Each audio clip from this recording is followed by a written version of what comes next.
আসসালামু আলাইকুম। আশা করি সবাই ভালো আছেন। আলহামদুলিল্লাহ আমিও ভালো আছি। তো আজকে আমি কথা বলবো হিল্লা বিয়া নিয়ে। হিল্লা বিয়া এটা কিভাবে হয়, কেন হয়, এটা ইসলামে জায়েজ কি না, একটু একটু করে সব কিছু আমি আপনাদেরকে আজকে জানিয়ে দেব। আসলে হিল্লা বিয়াটা হয় এইরকমভাবে যে কোনো স্বামী যদি তার স্ত্রীকে অনাকাঙ্ক্ষিতভাবে তালাক দিয়ে থাকে, সরাসরি 3 তালাক দিয়ে থাকে, তারপরে যদি তারা বুঝতে পারে যে আমাদের এটা ভুল হয়ে গেছে, আমাদের আবার সংসার করতে হবে, একসঙ্গে সংসার আমরা করব, তখন একটা পদ্ধতি তারা নিজেরা খাটায় যে আমরা হিল্লা বিয়া দেবো। সেই হিল্লা বিয়াটা কেমন করে হয় এবার সেটা বলি।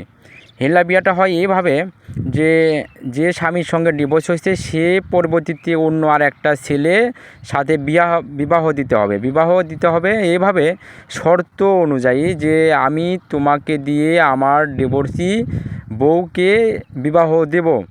আর এটা শুধু আমি এভাবে কন্ট্যাক্ট করে হয়, কেউ 3 মাসের জন্য রাখে, কেউ 7 দিনের জন্য রাখে, কেউ 3 দিনের জন্য রাখে, আবার কেউ বা 1 দিনের জন্যও রাখে যে বিবাহর পরে তোমার বাড়িতে বা তোমার সাথে বা একই রুমে 1 দিন, 7 দিন বা 3 মাস থাকবে। অথবা এইভাবে হয় যে আমার স্ত্রীকে তুমি যে কয়দিন মেয়াদ থাকবে বিবাহর, 3 দিন, 7 দিন, 15 দিন বা 1 মাস, যেটাই বলুন না কেন, এই কয়দিন তুমি আমার স্ত্রীর গায়ে হাত দিতে পারবে না।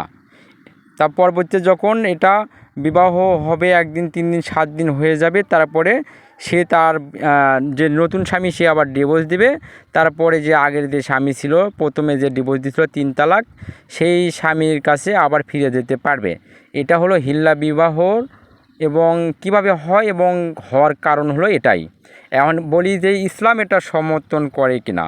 আসলে ইসলাম এটা কখনোই সমর্থন করে না। ইসলাম বলে যে যদি কোনো মেয়ে এবং ছেলের ডিভোর্স হয়ে যায়, অর্থাৎ 3 তালাক হয়ে যায়, কিয়ামত পর্যন্ত ওই স্ত্রী আর ওই স্বামীর জন্য জায়েজ হবে না। তবে হ্যাঁ, একটা পদ্ধতি আছে, সেটা হলো কি, ওই স্ত্রীকে অন্য একটা জায়গায় বিবাহ হতে হবে এবং সেই দিকের যে স্বামী রয়েছে, নতুন স্বামী, সেই স্বামী সংসার করতে করতে যখন নিজের ইচ্ছাভাবে সে স্বইচ্ছায় সেই স্ত্রীকে তালাক দেবে, তালাক দেবার পরে সে প্রথম যে স্বামী ছিল ডিভোর্স হওয়ার, তার কাছে ফিরে আসতে পারবে, অর্থাৎ তাকে আবার বিবাহ করতে পারবে। তবে হ্যাঁ, এটা কোনো যুক্তি দিয়ে প্ল্যান করে বুদ্ধি দিয়ে হবে না। যে যুক্তি করলাম যে অন্য স্বামীর কাছে বিবাহ দিলাম, 6 মাস, 1 বছর পর, 2 বছর পরে ডিভোর্স হয়ে গেলে আমি বিবাহ করব, এভাবে হবে না। এটা হবে অনাকাঙ্ক্ষিতভাবে সে যদি তালাক দেয়। আশা করি সবাই বুঝতে পারছে যে হিল্লা বিয়াটা কেন হয়, কিভাবে হয়। আশা করি সবাই এটা চিন্তা ভাবনা করে তাদের স্ত্রীকে তালাক দিবেন, কারণ কিয়ামত পর্যন্ত আপনারা আর প্রথম স্ত্রীকে নিতে পারবেন না যদি ওই পদ্ধতি না হয়। তবে হিল্লা বিয়া এটা হলো মানুষের একটা বাহানা, এটা থেকে সবাই দূরত্ব বজায় রাখবেন। এটা ভালো না, এটা কিন্তু সৎ জ্ঞান না। হিল্লা বিবাহ এটা হলো ইসলাম বিরোধী।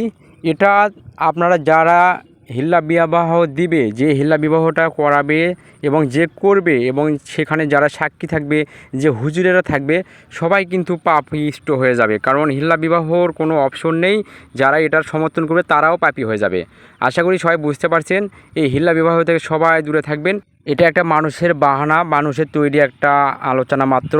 তো সবাই ভালো থাকবেন এবং কমেন্ট করবেন যে পরবর্তীতে কী ভিডিও আপনারা জানতে চান, কী বিষয়ে, সেই বিষয়ে আমি ভিডিও করব এবং সেই বিষয়ের আলোচনা করব, পুরোটা জানাতে চেষ্টা করব। তো সবাই ভালো থাকবেন, সুস্থ থাকবেন। আল্লাহ হাফেজ।